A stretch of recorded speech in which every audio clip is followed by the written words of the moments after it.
देख रहे हैं निशानेबाज और मैं हूं आपके साथ श्रेया। छत्तीसगढ़ के सबसे बड़े घोटाले में से एक, जहां कोयले की हर टन के साथ सिस्टम की नींव हिलती चली गई और अब उस घोटाले की एक और कड़ी सामने आई। नाम है जयचंद कोसले, जिसे ईओडब्ल्यू बता रही है कैश रिसीवर, मीडिएटर और पावर कॉरिडोर का भरोसेमंद चेहरा।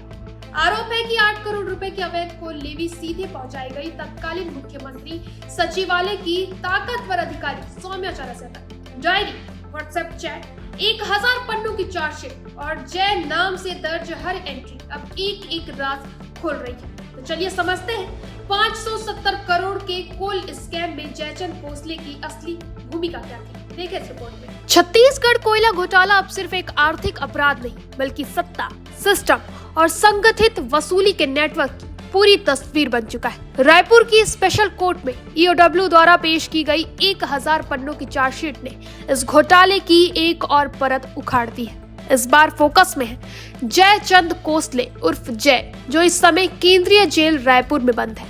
ईओडब्ल्यू का दावा है कि जयचंद कोसले कोई छोटा मोहरा नहीं, बल्कि पूरे कोल लेवी नेटवर्क का अहम कनेक्टिंग लिंक था।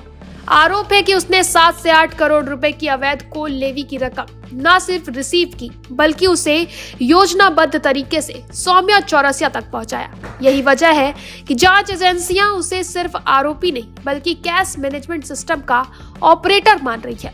चार्जशीट के मुताबिक जयचंद कोसले तत्कालीन मुख्यमंत्री सचिवालय में पदस्थ सौम्या चौरसिया का निज सहायक था।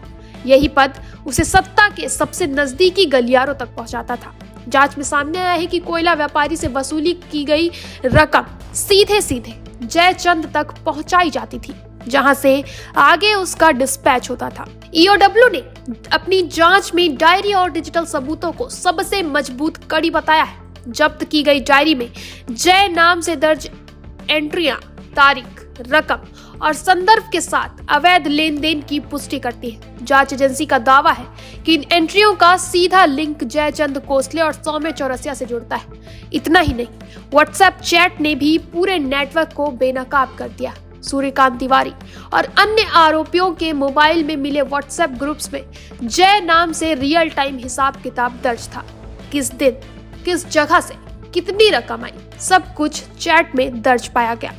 ईओडब्ल्यू का दावा है कि जयचंद कोसले ने यह अवैध रकम सिर्फ आगे पहुंचाने तक सीमित नहीं रखी।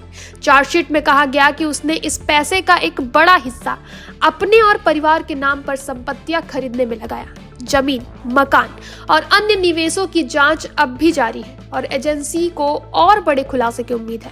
जांच में एक और चौंकाने वाला पहलू सामने आया, अनिल टुटेजा और सौम्या चौरसिया की चैट्स। इन चैट्स से यह संकेत मिला है कि जयचंद कोसले सौम्या के निर्देश पर गोपनीय फाइलें और अहम दस्तावेज अनिल टुटेजा तक पहुंचाता था। यानी जय सिर्फ पैसा नहीं, बल्कि सत्ता की संवेदनशील जानकारी का भी वाहक था। अब सवाल उठता है कि यह घोटाला आखिर कितना बड़ा है? तो जवाब है 570 करोड़ रुपए से ज्यादा का।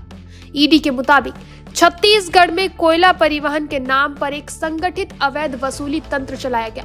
कोल व्यापारियों के प्रति टन 25 रुपए की दर से लेवी वसूली जाती थी। इसके लिए ऑनलाइन परमिट सिस्टम को जानबूझकर ऑफलाइन किया गया, ताकि पूरा खेल मैनुअल कंट्रोल में आ जाए। ईडी का दावा है कि 15 जुलाई 2020 को तत्कालीन खनिज संचालक IAS समीर बिश्नोई द्वारा जारी आदेश इस पूरे सिस्टम का रीढ़ बना।